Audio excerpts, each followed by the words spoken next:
Hello and welcome to the second video in this series. These are standing exercises that you can easily do at home. So what you need is you need a wee bit of space. Ideally you need a shiny surface, but I'll explain that in a minute. You also want a chair. Now this is really for balance. We want to make sure that you feel really safe and confident doing these exercises. So having something to just even put a little finger on for balance can be really helpful. So you're probably going to be using the back of the chair, so make sure it's sturdy and it's at quite an appropriate height for you to be able to put your hand on. The other thing that you will need is a sock, and I'll explain that later. And also now I have a step here, but ideally this is to mimic, say, your bottom stair or the step into your house or flat. So some of these are quite challenging, and like everything in life, take it nice and slowly, adapt it, and gradually as things improve, you should start to be able to perform them a little bit better. Okay, so let's start off. What we're looking at doing is we're just going to do a few wee leg swings, okay? Now this is really just to get our legs sort of limbered up if we've been sleeping for long periods of time or we've been in a chair for a while. It just might take a wee while to get these legs going. So just a little warm up, nothing too drastic, just move it around any way that you feel comfortable. And again, holding on just means that you're not perhaps sort of all over the place, but if you feel pretty confident doing this, of course you can do it without any support at all. Great, okay. Now we're going to start off also by doing just a little bit of pelvic movement, which obviously includes your spine and your hip at the same time. So what we're going to do here is we're going to start off by doing these circles. You might want to start off with really quite small circles and then make them a little bit bigger. And you want to try and go both ways. And this is a really nice way of getting a wee bit of stretch into the side here. As you come forward, you get a bit of a stretch down the front of your thigh there, which is really nice. And you might find if you're particularly sore, if you've got a sore hip on one side, you might find that that part of the circle is much smaller than the other side. That's okay, it doesn't have to be completely symmetrical. A little bit of movement is better than none. So that's quite a nice way to start off. Try and make it nice and relaxed as well, if you can. We're also then just going to do a wee flex over to the side. And again, you can stretch through the other one down and in the opposite direction. Again, if we're really sore, even if it's just one joint in our body, we tend to find that the rest of our body doesn't move as well as it did in the past. And again, during lockdown, most of us are just generally not moving enough at the best of times.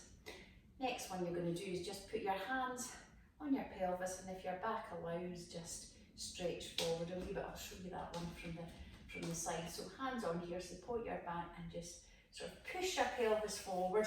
Again, with the sitting for too long, we want to make sure that we're sort of stretching this. With all of these exercises, we're trying to lengthen everything.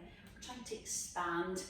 If we're sore, we tend to spend quite a lot of time in these flex positions. So we're trying to just sort of extend everything up. So it should be nice and relaxed, pushing ourselves a little bit, but not beyond where we think is acceptable. Great. Okay, so we're going to start doing some stretches now. So we're going to start off with a calf stretch. So with this, you're going to put one foot in front of the other, probably sort of shoulder width really. Show you that there as well. Okay, you might need to make it a wee bit wider if you need to. Again, with all these things, adapt it to what's comfortable for you. Now with this, so I'm principally stretching this back leg. What you're going to do is keep your heel on the ground, straighten that knee out so you get a nice stretch, and then with your pelvis, tuck your pelvis underneath without losing that extension in your knee. Try and square yourself up, and again, you might want to lean a little bit into it. This is where the back of a chair can be quite useful for that. And you'll feel a lovely stretch, perhaps up the whole area. Again, don't let this upper body collapse, keep that bottom tucked in. Great. And then we're going to just do the other side. Now please feel free to stop, pause this video as you want to, and concentrate on some of these, particularly the ones that are more challenging. Often we maybe have to spend a wee bit longer on them. Great. Okay, so then we're going to go back into that stretch, and what we're going to do here is we're just going to make it a bit of a quad stretch. So if you bring that leg in behind you, you're just going to sort of lunge down a little bit and then tuck that pelvis underneath, and you'll feel a stretch down into your quadricep here. Again, doesn't matter how far you get to go down, but really you want to be feeling at some point either around your knee or at the front of your thigh here. Again, the chair just gives you that little bit of a support. And then again, we're going to do the same on the other side, so you can just go from your calf stretch, you bring that thigh in, so that basically as you come down, you're going sort of straight down through that thigh.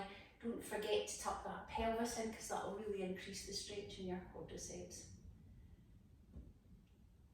Fantastic, great. So now we're going to do some hamstring stretches. So with this, what you want to do is put one foot in front of the other. Again, toes up towards you, so you'll get a nice lower limb stretch there as well. You're going to stick your bottom out as well, and you'll feel that in various points along your leg. Again, if I show you that from the side, I'll show you that with the other leg. So again, toes up towards you, stick your bottom out a wee bit, keep everything nice and tall, knees nice and straight. Now this is quite a nice time to actually think about just contracting your quadriceps and getting that nice extension into your knee. We often lose that ability to hold that, but functionally it's quite important. So let's do another one of them.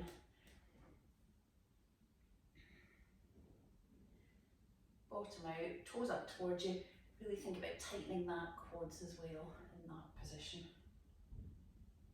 Perfect. Okay, so now we're going to go and do just a wee bit of marching now again. You might want to keep your feet out here if that's much more comfortable for you. But this is really nice because it just gets everything moving. You can use your arms if you've got enough balance to be able to do that. You can get your knees up as high as you can. And often if we're not out walking, or walking's quite painful, sometimes just doing it on the spot, actually, you can perform an awful lot better, and it's perhaps a little bit less symptomatic. Great.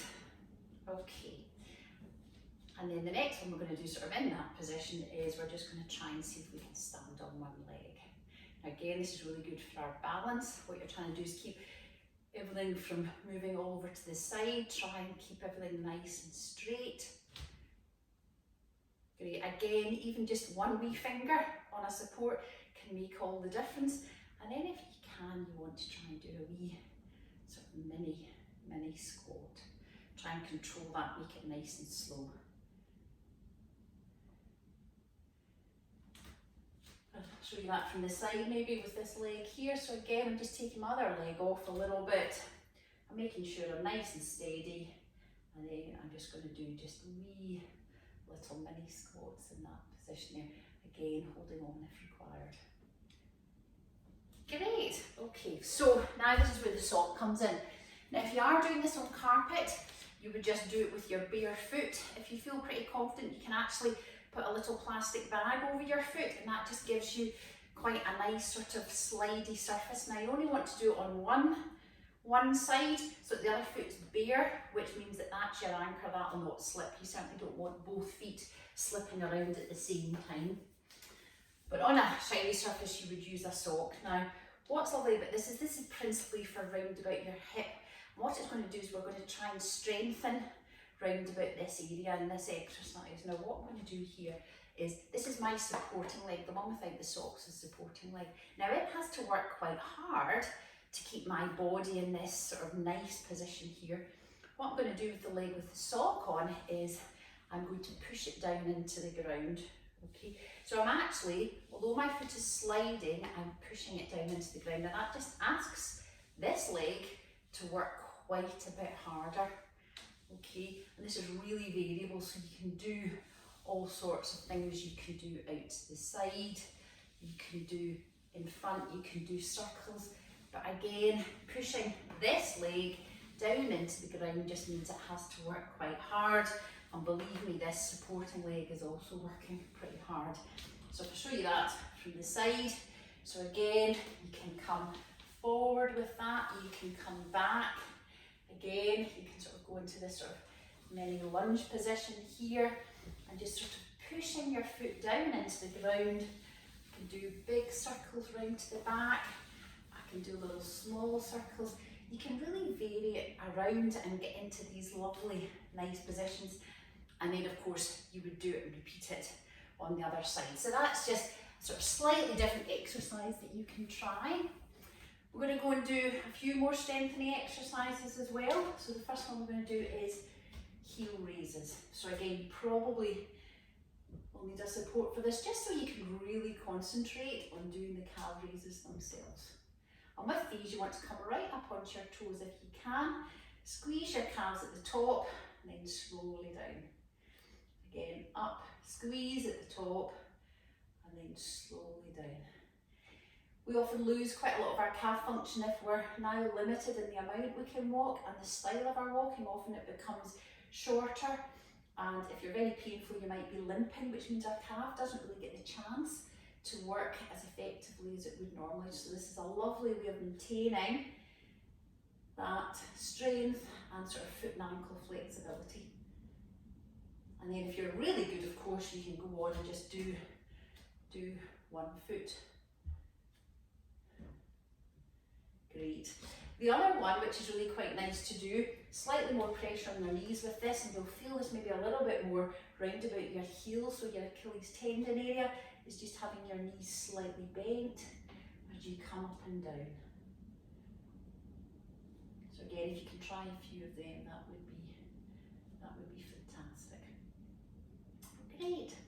So the next time we're going to look at doing squats. Now what's really nice about these is they're really functional exercises. We have to get on and off, you know, chairs, toilets, car seats, that sort of thing. So what you want to do is you can do them against the wall. Now often people like this because they're quite supported against the wall. What you can also do is tuck your pelvis in, pushing your back down into the wall here. Again, find your position that you feel is optimal for you. So this might be a bit of a wider stance for you. Your feet might need to turn out a little bit, turn in. One might turn in, one might turn out. You don't have to be completely symmetrical. Just make sure that you're finding what's a good position for you. Okay, and then you're just going to use the wall to slide up and down. And again, try not to let everything collapse in, though if you can. Try and make sure that your muscles are really taking the pressure, so they're getting nice and strong in this position here. Okay, so that's one way you can do it. The other way is, of course, just normal sort of freestanding squats that you can do. If you're a wee bit uneasy about them, what quite often people do is they put a chair behind them and they maybe have like their work surface or something here, and then they just sort of come down, so they know that they've got the chair there and it's there if they actually need it, and they've got a wee bit of support in the front of them. So that's a really, really nice one to also do. So the last one in this series that we're going to look at doing is using step. So as I say, I've got a step, but really this is mimicking a stair. Now stairs are things that people find often really quite uncomfortable to do and quite difficult, but it's quite a basic function. So it's quite nice to really practice these. So again, what you're going to do is, now you might have a railing at the side, or you can put the chair at the side of you. And what you're going to do is you're just going to come slowly up onto your step and then slowly down. And again, the slower you do it, the more you repeat it, the stronger and the more control you're going to have over that. But as always, make sure that you feel safe and that you're not compromising that.